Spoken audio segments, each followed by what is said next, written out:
Next gen நேயர்கள் அனைவருக்கும் இனிய நல்வாழ்த்துக்கள். எல்லோரும் நன்றாக இருப்பீர்கள். இப்பொழுது 2026 ஆடி மாதம் மேஷம் முதல் மீனம் வரையிலான ஒரு 12 ராசிக்காரர்களுக்கு எப்படிப்பட்ட என்ன பலன்களை தரும் அப்படின்னு பார்த்துடலாம். ஐயா, போன மாதம் நல்லா இல்லை, குரு பயிற்சிக்கு பிறகு அப்படி நல்லாயிருக்கும் இப்படி நல்லா இருக்கும்னு எல்லாரும் சொன்னீங்க. ராசி பலனை கேட்டு கேட்டு சலிச்சு போனது தான் மிச்சம். நான் ஒன்றும் பெருசாக நல்லா இல்லைங்களே அப்படின்னு சொல்கிறவங்க எல்லாருக்குமே இந்த மாதம் எப்படிப்பட்ட தன்மையில் இருக்கும், ஓரளவுக்கு நல்ல பலன்களை கொடுக்குமா, சாதகமற்ற தன்மைகள் ஏதாவது நீடித்து கொண்டே இருக்குமா என்பதெல்லாம் இப்போது கண்டிப்பாக பார்க்கலாம். சரி, இந்த மாதாந்திர பலன்கள் எப்படி சொல்லப்படுகிறது? அடிக்கடி நான் சொல்லுவேன், ஒரு எல்லா அமைப்புகளையும் ஒரு முன்னுரையாகவே சொல்லுவேன். வருட பலன்கள் என்று சொல்லப்படக்கூடிய குரு, சனி, ராகு, கேதுக்கள் அந்தந்த கிரகங்களுடைய ஒரு பெயர்ச்சியை வச்சு சொல்லப்படுகிறது. 2.5 வருஷத்துக்கு ஒரு தடவை சனி பயிற்சி நடக்குங்க. அப்போ அந்த 2.5 வருஷத்துக்கு ஒரு தடவை சனி ஒரே வீட்டில் இருக்கிறார் இல்லையா, அதை வச்சு சனி பயிற்சி பலன்கள் சொல்லப்படுகிறது. குரு பயிற்சி 12 மாதத்துலேருந்து 13 மாதம் வரைக்கும், ஒரு வருஷத்தில் ஒரு கொஞ்ச நாள் கூட இருக்கும். அப்போ அந்த 12 மாதங்கள்லேருந்து 13 மாதங்கள் வரைக்கும் அந்த குரு பயிற்சியை வச்சு அந்த குரு எங்கே இருக்கிறார் என்பதை வைத்து அந்த ராசிக்கு, உதாரணமாக கன்னிராசிக்காரருக்கு இப்போது லாபஸ்தானம்னு சொல்லப்படக்கூடிய 11ஆம் இடத்துல குரு பகவான் இருக்கிறார். உங்களுக்கு இந்த 11ஆம் இடத்துலேருந்து எங்கெங்கே இடத்தை பார்க்குறார் அப்படின்றத வச்சு அந்த குரு பயிற்சி பலன்களை சொல்லுகிறோம். ஒரு வருடத்திற்கு அந்த பலன்கள் மற்ற கிரகங்களையும் சேர்த்து, ஏன்னா பயிற்சி பலன்கள் அப்படிங்கிறது நவ கிரகங்கள்னு சொல்லப்படக்கூடிய 9 கிரகங்களையும் சேர்த்து வைத்து பலனாக சொல்வது தான். ஆயினும் அது உங்களுடைய பிறந்த ஜாதக தசாபுக்தி அமைப்புகளுக்குள் அடக்கம். இப்போ எப்போவுமே பாருங்கள், ராசி பலனை சொல்கிற மாதிரி எனக்கு ஃபுல்லாக நடந்துடுறது இல்லைன்னு ஒருத்தர் சொல்லுவார், எனக்கு கரெக்டாக நடக்குதுன்னு ஒருத்தர் சொல்லுவார். எப்போவுமே இந்த மாத பலன்கள், வார பலன்கள், ராசி பலன்கள் எல்லாமே இப்படித்தான் இருக்கும். இந்த ராசி பலன்களையும் தாண்டி உங்களுடைய பொதுவான ஜாதகம் அப்படின்னு ஒன்று இருக்குது. அந்த பொதுவான உங்களுடைய உண்மை யூனிக் அப்படின்னு சொல்லுவோம், உங்களுக்கே உரித்தான ஜாதகம். இது பொதுவான ராசி பலன்கள். உங்களுக்கே உரித்தான ஒரு ஜாதகத்தில் உங்களுக்கு என்ன தசாபுக்தி அமைப்புகள் நடக்கிறது என்பதை மேட்ச் பண்ணியும் இங்கே பார்க்கலாம். இப்போ நான் குரு பயிற்சியை சொன்னேன், சனி பயிற்சியை சொன்னேன், ராகுகேது பயிற்சி 1.5 வருஷத்துக்கு ஒரு தடவை நடக்கும். அந்த 1.5 வருஷம் அந்த இடத்துல இருக்கிறதுனால உண்டான பாதிப்புகள் இல்லாத சாதக பாதகங்களை வச்சு அந்த பயிற்சி சொல்லப்படுகிறது. மாத பயிற்சி அப்படிங்கிறது சூரியனுடைய இயக்கங்க. ஒவ்வொரு மாதமும் சூரியன் எந்த இடத்துல இருக்கிறார்ன்றதை வச்சு தான் இந்த மாத பயிற்சி. அதுவும் தமிழ் மாத பயிற்சி அப்படித்தாங்க. ஆடி மாதம் முழுக்க சூரியன் கடக வீட்டில் இருப்பார். ஆடி மாதம் முழுக்க சூரியன் கடக வீட்டில் இருப்பார். அந்த 30 நாளும் இப்போ நான் பேச போகிற ஆடி மாத பலன்கள் கடகத்தோடு சூரியன் சுபத்துவமாக இருக்கக்கூடிய தன்மை மிகப்பெரிய யோகம். இதில் என்ன ஒரு பலன் இருக்கும் அப்படின்னு சொன்னால், உங்கள் பிறந்த ஜாதக அமைப்பின்படி சூரிய தசை நடந்து கொண்டிருப்பவர்கள், சூரிய புக்தி நடந்து கொண்டிருப்பவர்கள், இவர்கள் எல்லாருக்குமே இந்த ஒரு மாதம் டாப்பாக இருக்குங்க.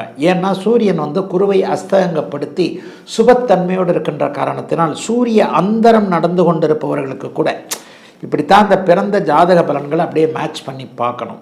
கடகத்தில் இருக்கிறார் சூரியன், ஏற்கனவே இருக்கக்கூடிய உச்சகுருவோடு இணைய போகிறார். உச்சகுருவை அஸ்தங்கப்படுத்தி தான் சுபத்துவம் ஆக போகின்ற இந்த அமைப்பு யார் யாருக்கெல்லாம் சூரிய தசை நடக்கிறதோ, சூரிய புக்தி நடக்கிறதோ, அவர்கள் சூரிய அந்தரம் நடக்கிறதோ, அவர்கள் எல்லாருக்குமே இந்த ஆடி மாதம் பெரிய அளவில் நன்மைகளை கொடுக்குங்க. சரி, இந்த மாதத்தில் ஏதாவது பெரிய அளவில் பெயர்ச்சிகள் இருக்கா அப்படின்னு பார்த்தீங்கன்னா, ஆமாங்க. அதாவது ஆடி மாதத்தின் நடுப்பகுதியில் 16, 17ஆம் தேதிகளைப் போல இப்போது இருக்கக்கூடிய சிம்மத்தில் இருக்கக்கூடிய சுக்கிரன் நீச்சத்தை அடைகிறார்.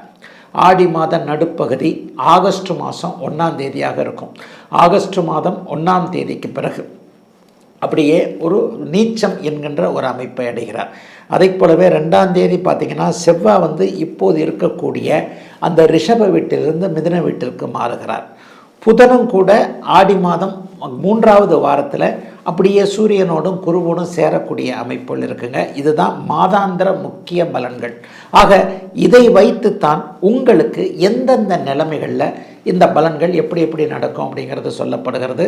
இந்த பலன்களுடைய அமைப்பு உங்களுடைய பிறந்த ஜாதக தசாபுக்தி அமைப்புகளுக்கு உட்பட்டது என்பதால் பெரும்பாலும் இப்போ நான் சொன்ன மாதிரி சூரியனை யோகராக கொண்டவர்கள், சூரியனை யோகராக கொண்ட லக்னத்தில் பிறந்திருப்பவர்கள், சூரியன் சார்ந்த ஒரு துறை அமைப்புகளில் இருக்கக்கூடியவர்கள், சூரியனுடைய அமைப்புகளில் இருக்கக்கூடிய, இப்போ நான் அந்த அந்தர வாரையா சொல்ல இல்லையா, இது எல்லாத்துலேயும் பிறந்தவங்களுக்கு இந்த ஆடி மாதம் நல்லா இருக்குங்க.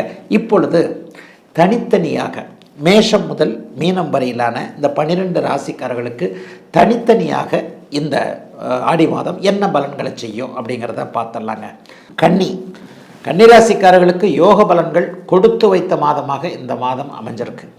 ராசியிலே சுக்கிரன் நீச்சமாக வந்து உட்கார போகிறார். 11ஆம் இடத்துல சூரியன் குரு சேர்க்கை அமையப்போகுது. தசம அங்காரகான்னு சொல்லப்படக்கூடிய 10ஆம் இடத்து செவ்வாய் 15 நாட்களுக்கு பிறகு டக்குன்னு அப்படியே மாறுறாரு. 7ஆம் இடத்திலிருந்து ராசியை பார்த்து உங்களை அப்படியே சோம்பல் படுத்தி கொண்டு இருக்கக்கூடிய கண்டக சனின்னு நாங்கள் சொல்லுவோம். சோம்பலாகி போனீங்க. சனிப்பெயர்ச்சி வந்ததுலேருந்தே எதையும் நாளைக்கு பார்த்துக்கலான்னு தள்ளி போடக்கூடிய அமைப்புகள் இப்போது கன்னிராசிக்காரர்களுக்கு வந்துருச்சு இல்லையா? இந்த மாதிரி இருக்கக்கூடிய அத்தனை கன்னிராசிக்காரர்களுக்கும் சோம்பல் விலகக்கூடிய தன்மை. ராசி புனிதத்தை அடைகிறது, ராசிநாதன் புனிதத்தை அடைகிறார், சனி சுபத்துவத்தை அடைகிறார் என்பதை காரணமாக இதுவரைக்கும் எதெல்லாம் தள்ளி போட்டுக்கிட்டு வந்தீங்களோ அதெல்லாம் டக்குன்னு ஆடி மாதத்தில் முடிச்சிருவீங்க. ராசியில் சுக்கிரன் இருக்கிறார். ராசிநாதன் அதே 15 நாட்கள் ஆடி மாதம் 15ஆம் தேதி 20ஆம் தேதிக்கு பிறகு 11ஆம் இடத்துல லாபஸ்தானத்தில் குருவோடு போய் சேரப்போகிறார். இது ஒரு பெரிய அமைப்புங்க. கன்னிராசிக்காரர்கள் ஏற்கனவே புத்திசாலிகளாக இருப்பீர்கள். கல்வி நிலையங்கள், கணிப்பொறி சார்ந்த விஷயங்கள், அக்கௌண்டண்ட்டு, இது சம்மந்தப்பட்ட விஷயங்கள், கன்சல்ட்டிங்கு, நேர்மையான தரகு, இந்த மாதிரியான விஷயங்கள் எல்லாத்துலேயும் பெரிய புத்திசாலிகளாக இருப்பீங்க. கன்னிராசிக்காரர்கள் கொஞ்ச நாளாக ஒரு வருஷத்துக்கு முன்னாடிலாம் நல்லா இல்லை. அப்படி நல்லா இல்லாதவர்கள் எல்லாருக்குமே இப்போது நல்லா இருப்பதற்கான நல்ல மாற்றங்கள் அவரவருடைய பிறந்த ஜாதக வலுவிற்கேற்றார் போல் இப்போது கன்னிராசிக்காரர்களுக்கு நடக்க போகுது. 6ல் ராகு இருக்கிறது, எதிரி தொல்லையை விளக்குறது.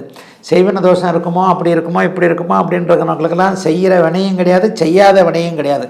கண் திருஷ்டியாக இருக்குமோ, அப்படிலாம் கண் திருஷ்டியால் ஒருத்தரை மாற்ற முடியும், கொண்டுட முடியும்னா உலகத்தில் யாருமே இருக்க முடியாது. முன்னேறினவன் எல்லாருக்குமே கண் திருஷ்டி தான். புகழ்பெற்றவர்கள், ஒரு லெவலில் வந்து பிரபலமாக இருக்கக்கூடியவர்கள் எல்லாருக்குமே கண் திருஷ்டி கண்டிப்பாக இருக்கும். அதெல்லாம் நம்ப மாட்டீங்க கன்னிராசிக்காரர்கள். உழைப்பை மட்டும் இனிமேல் நம்ப ஆரம்பிப்பீங்க. 6ஆம் இடம் 11ஆம் இடம் வலுத்திருக்கிறது. ராசிநாதன் குருவோடு சேருகிறார். ராசியில் சுக்கிரன் வந்து அமரக்கூடிய இந்த அமைப்பு எப்போதோ ஒரு முறை மட்டுமே வாய்க்கக்கூடிய ஒரு நல்ல அமைப்பு. ஆகவே ஆடி மாதம் தொட்டது துலங்கக்கூடிய நல்ல மாதமாக இருக்கும். சிலருக்கு காதல் நிறைவேறக்கூடிய அமைப்புகள் உண்டு. சோஷியல் மீடியாவில் பேர் வாங்க போகிறீங்க. சோஷியல் மீடியா கை கொடுக்கக்கூடிய அமைப்புகள் உண்டு. பணம் சம்பாதிப்பது எப்படி, வேலை கிடைப்பது எப்படி, தொழில் ஆரம்பிப்பது எப்படி, தொழிலில் நஷ்டம் இல்லாமல் நடத்துவது எப்படி, விவசாயத்தை பண்ணலாமா வேணாமா, இந்த மாதிரியான விஷயங்களில் பெரிய அளவில் ஆர்வங்கள் கண்டிப்பாக இருக்கும்.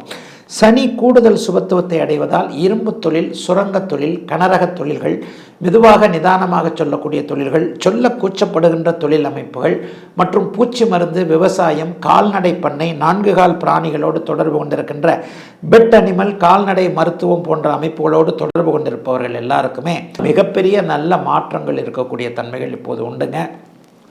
கன்னிக்கு கவலைகள் இல்லாத மாதமாக அமைஞ்சிருக்குங்க இந்த ஆடி மாதம்.